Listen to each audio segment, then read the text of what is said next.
What if I told you there's a version of you that exists completely beyond your thoughts?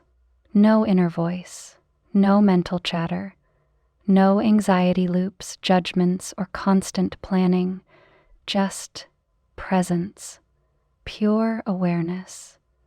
It might sound like science fiction, like something out of a futuristic experiment or a deep meditation retreat far removed from everyday life.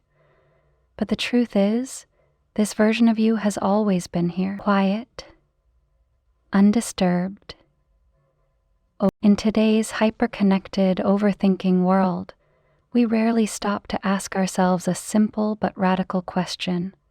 Who am I without my thoughts? Am I the inner voice that narrates my life? The planner, the worrier, the dreamer, the critic?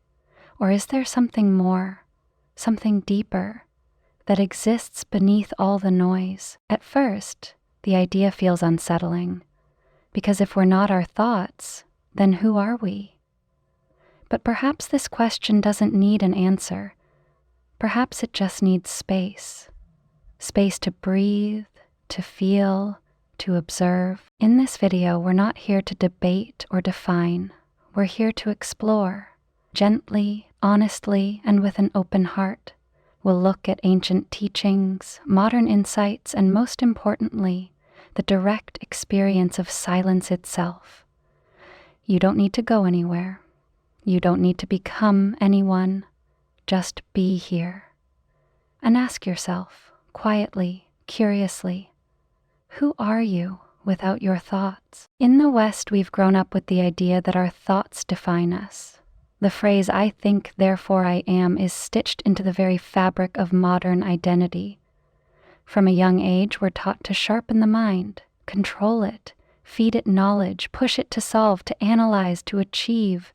Thought is king. And so, without realizing it, we begin to equate our worth, our very existence, with the stories in our heads. But if you look closer, those stories are never still. They change, contradict, spiral. One moment, your mind tells you you're amazing. The next, it convinces you you're not enough. So which one is the real you?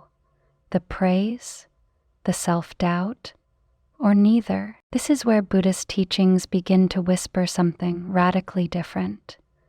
The Buddha didn't teach that the mind was the enemy, but he saw it clearly for what it is, a tool.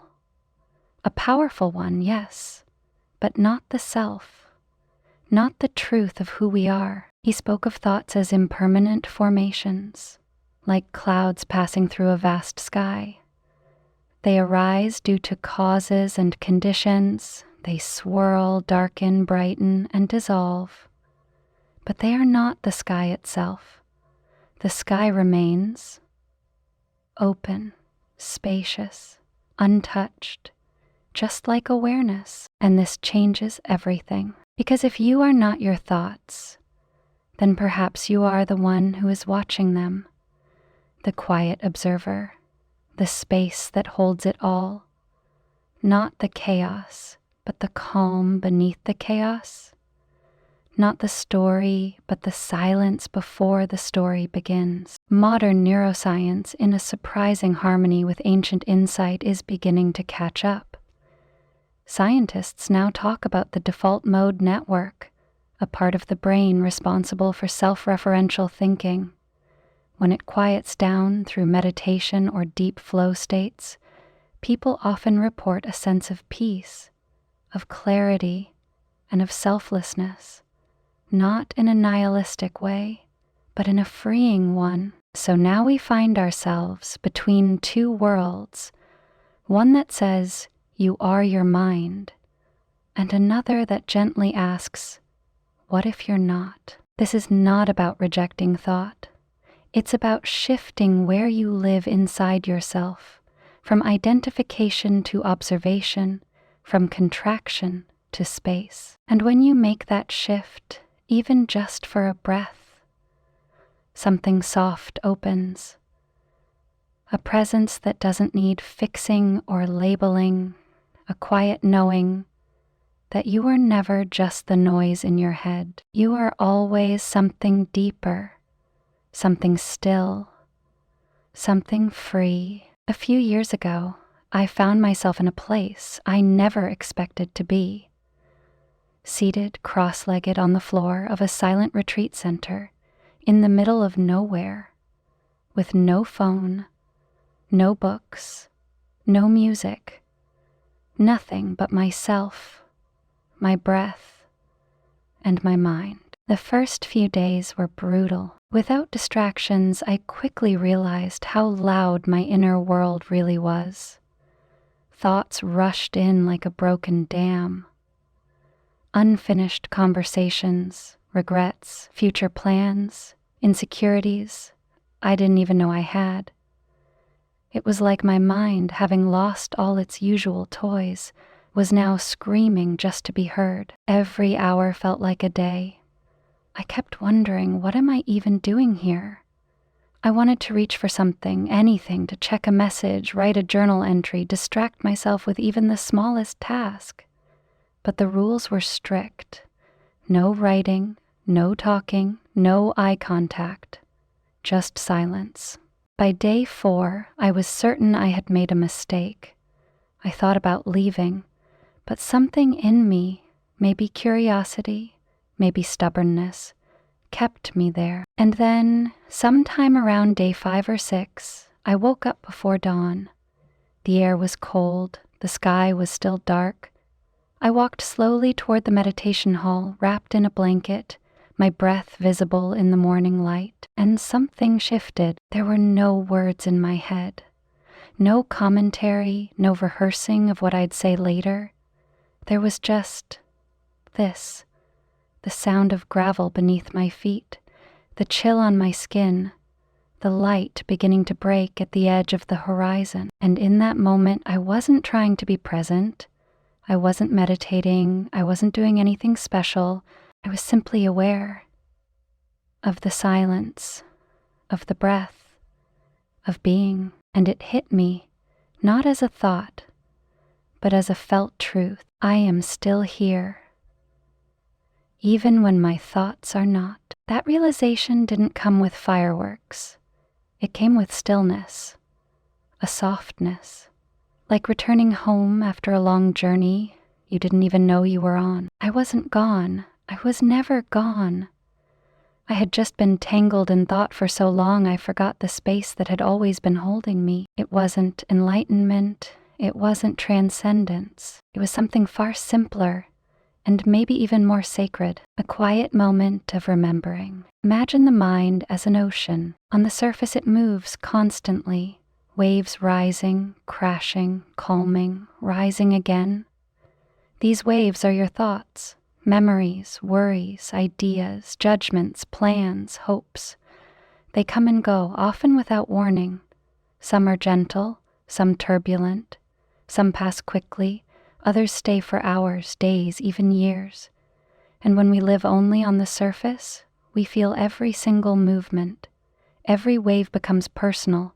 Every ripple feels like a threat or a promise. But beneath the surface, deep beneath, the ocean is still, unmoving, vast, silent. That stillness is who you truly are, not the waves, not the thoughts, not the drama or the noise. You are the depth. You are the awareness that feels the thoughts arise and fall, but doesn't have to be carried away by them.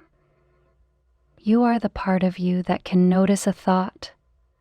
I'm not good enough. What if this goes wrong? They don't like me. And say, ah, there's a wave. And just like that, it passes. You remain. The beauty is, you don't have to fight the waves. You don't have to stop thinking or control the tide. You only have to remember, the waves are not you. They're happening within you, but they're not who you are. Just as the sky is not the weather, you are not the storm. You are the calm beneath it, the depth, that thoughts can never touch. Let's try something together now, just for a moment, wherever you are, sitting, lying down, even walking. See if you can slow your breath just a little. Take a gentle inhale and a soft, relaxed exhale. Now, notice the next thought that appears. Don't reach for it. Don't judge it. Just observe. Maybe it's a word, a memory, a to-do list item, or even just a vague feeling. Now, instead of following that thought, ask yourself, so who noticed this thought? Can you sense that quiet watcher inside you? The part of you that isn't the thought itself, but the awareness that sees it? You might not be able to name it. You might not even be sure it's there. But if you're watching your thoughts, then clearly there's something or someone doing the watching. Try this. Let your next thought rise, and instead of grabbing onto it, imagine placing it on a leaf, floating down a river. Watch it drift. Don't chase it. Don't analyze it.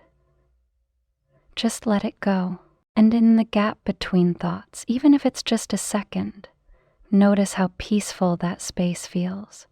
That space is always here, but most days we're standing too close to the noise to hear the silence behind it. Now ask yourself again, if I am aware of the thought, then am I the thought? This is not a question to be answered. It's a doorway, a turning inward, a gentle reminder that you don't have to believe everything your mind says. You can simply witness it and rest in the knowing that you are more than whatever arises. In this awareness, there's no need to fix, to fight, or to figure out. There's just presence. Simple, clear, free. We've all been there. You're in the shower, warm water running down your back. But mentally, you're not in the bathroom at all. You're back in that conversation from 2 weeks ago, rewriting what you should have said. Or maybe you're already in a future that hasn't happened, imagining how things could go wrong, a mistake you made, a message you haven't answered, a worry you didn't even invite in. And suddenly, you're not showering anymore. You're drowning in thought. This is the most common experience in modern life, being physically present but mentally elsewhere. We scroll without knowing what we've seen. We eat without tasting our food. We listen, but we're already planning what we'll say next. And it's not your fault. The mind is designed to think, to solve, to predict, to protect. But what no one teaches us is that we don't have to live inside every thought that arises. We can observe the thought without becoming it, because here's the truth. Most of our suffering doesn't come from reality. It comes from our thoughts about reality. You don't suffer because someone didn't text you back. You suffer because of the story your mind tells about why. You don't suffer just because you made a mistake. You suffer because of the narrative that says, I always mess things up. This is what it means to be lost in thought. It's not just daydreaming. It's believing that every thought is real, important, urgent, even when it's not. But there's a way out. And it doesn't require changing your thoughts. It just requires seeing them for what they are. Temporary, conditional, not personal, not you. The more you practice stepping back, even for a moment, the more space you create. And in that space, you begin to breathe again. You begin to see clearly. You begin to return to presence. And presence, unlike thought, never lies. Let's try a little thought experiment, one that might seem simple at first, but can open a doorway to something much deeper. Imagine this. Tomorrow morning, you wake up exactly as you are now, Same body, same memories, same surroundings. But for just 1 hour, your thoughts are completely silent. No mental chatter, no self-talk, no inner narration naming things, commenting on what's happening, or planning what's next. Just quiet. In that hour, your body still moves. You make tea. You take a walk. You notice sunlight on the floor, hear birds outside the window, feel the ground beneath your feet. There are sensations, feelings, maybe even moments of joy or stillness. And yet, there's no voice inside labeling any of it. No thought saying, this is peaceful or I like this. Now pause and ask yourself, without your thoughts, would you still be there? The answer, of course, is yes. In fact, perhaps you would be more there than ever. Because in the absence of mental noise, what remains is presence. Pure, wordless, immediate presence. You would still know love if someone you cared for walked into the room. You would still feel warmth, beauty, connection. You would still be just without the constant commentary. This experiment invites us to realize something quietly profound.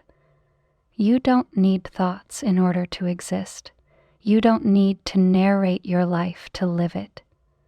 There is a you beneath the thinking mind, something spacious, open, and deeply alive.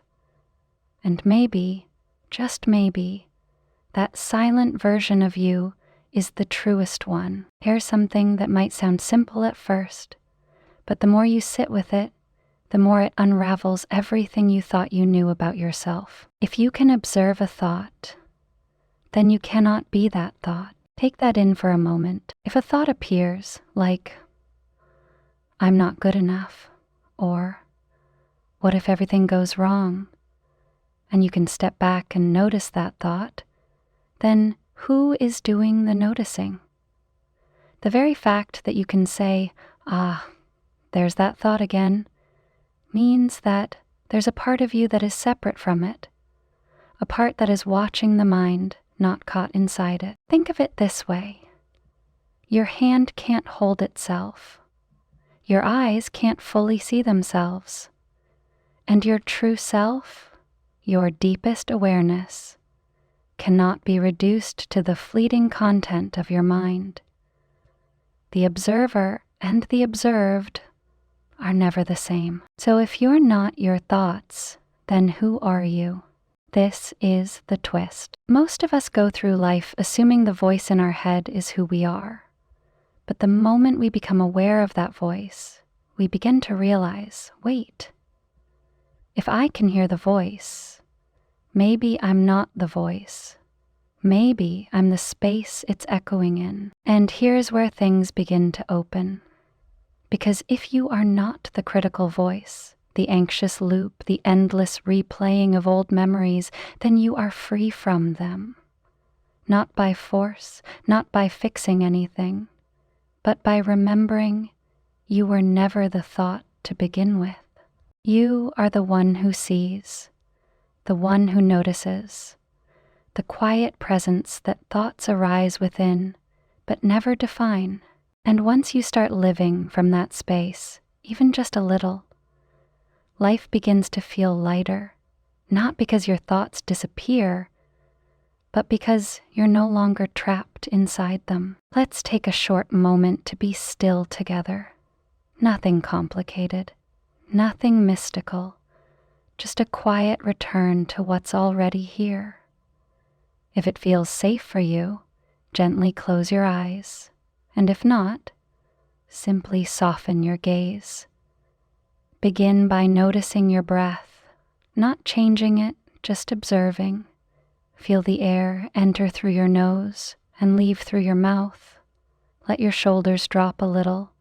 Let your jaw unclench. Let your hands rest.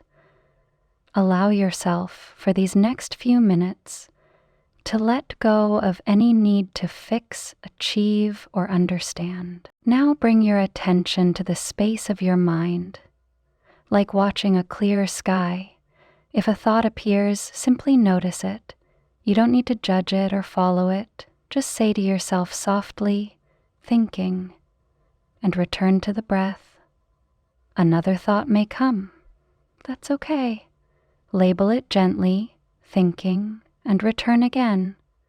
This isn't about stopping the mind.